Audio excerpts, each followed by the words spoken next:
Le prochain projet que je vais vous présenter, c'est ce que je vais appeler mon projet livresque. Pourquoi? Parce que je suis très intéressé par l'écriture et par le fait de léguer une connaissance et un savoir aux descendants ou alors à toutes les générations qui viendront après nous. Pourquoi est-ce que l'écriture m'intéresse particulièrement? C'est parce que aujourd'hui, on peut se taguer d'être médecin, d'être ingénieur, d'être architecte. On se tague de compétences, d'être professeur, d'être docteur, d'être tout ce que vous pouvez imaginer.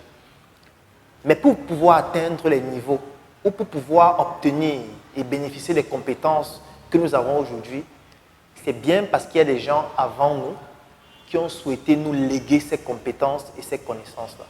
Et en général, ils nous lèguent ça à travers des livres, à travers des articles, à travers des expériences, notamment à travers tout ce qu'on peut matérialiser et qui pourra servir aux générations futures. Mais le problème qui se pose, c'est que dès que nous devenons médecins, nous oublions que nous devons aussi léguer quelque chose à ceux qui viendront après. Parce que pour pouvoir apprendre ce que nous connaissons aujourd'hui, nous avons lu des livres, nous avons lu des documents, nous avons lu des articles.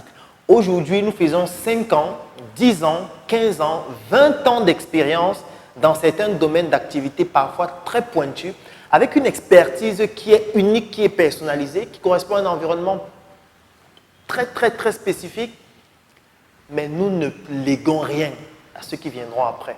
Mais nous ne partageons pas notre expérience. Mais nous ne formons même pas, même si c'est payant, afin de pouvoir partager l'expérience qu'on a pu accumuler pendant tout ce temps. Pour moi, je trouve que c'est intellecticide, c'est ce que j'appelle un crime intellecticide. Parce que bénéficier d'une compétence et ne pas tendre le flambeau aux autres générations en léguant aussi ce qu'on a appris, pour moi, c'est rompre la chaîne de la connaissance, c'est rompre la chaîne du savoir, c'est rompre la chaîne de la compétence et c'est ne pas permettre aux autres d'être meilleurs que nous. Ce qui est intellecticide sur le plan du savoir.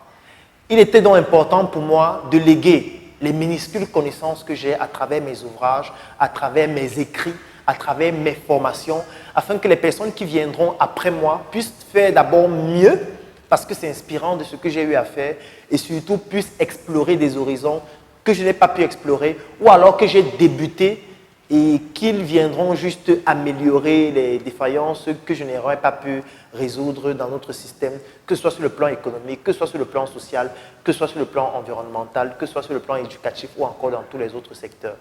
Donc, l'intelligence marketing, je l'ai utilisée aussi dans mes livres afin de pouvoir les promouvoir parce que lorsqu'on publie un ouvrage, il est bien important de pouvoir le promouvoir et de pouvoir générer des ventes afin que cet ouvrage soit non seulement lu, et surtout puisse générer de l'argent aussi parce que les livres, c'est une industrie.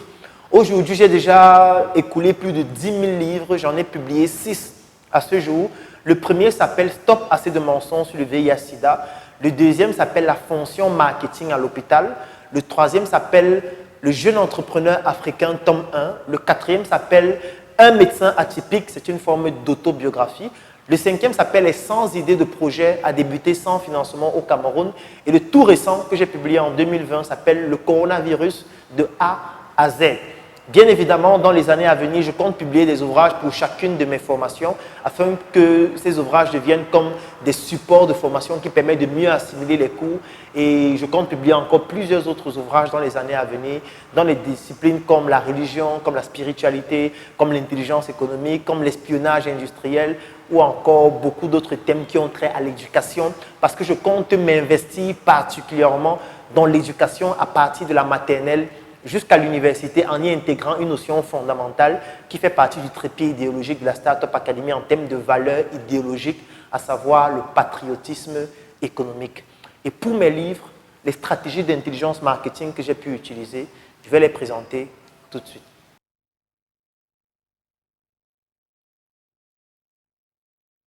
La première technique d'intelligence marketing que j'utilise pour mes livres, ce sont les articles et les publications.